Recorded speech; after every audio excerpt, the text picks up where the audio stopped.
Hello everyone, আজকে আমার ছুটির দিন। তারপরেও খুব ভোরবেলা ঘুম থেকে উঠেছি, কারণ আমার মনে হয় আমি যদি ছুটির দিনও একটু বেলা করে ঘুমাই, দিনটা অনেক ছোট ছোট লাগে।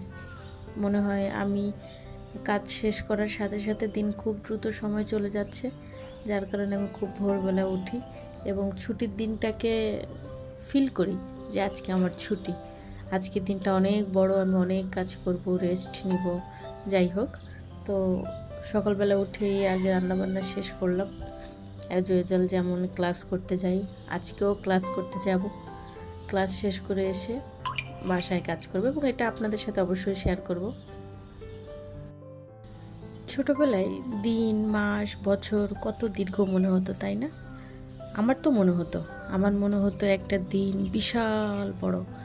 কিন্তু এখন ব্যস্ততার সাথে সাথে দিনটা এত ছোট হয়ে গিয়েছে, মনে হয় কি যে আমার যে কাজ বা আমার যে পরিকল্পনা থাকে একটা দিনকে নিয়ে, ওই পরিকল্পনা অনুযায়ী দিনটা অনেক ছোট। দিনটা আরও বড় হওয়া উচিত ছিল, এমন হয়ে গিয়েছে। কিন্তু সেই একই সময়, একই ঘড়ির কাঁটা একভাবেই ঘুরছে, সব কিছুই ঠিক আছে, কিন্তু দিনটা এত ছোট মনে কেন হয়? এটা কি আমার সাথে হয় নাকি সবার সাথেই হচ্ছে?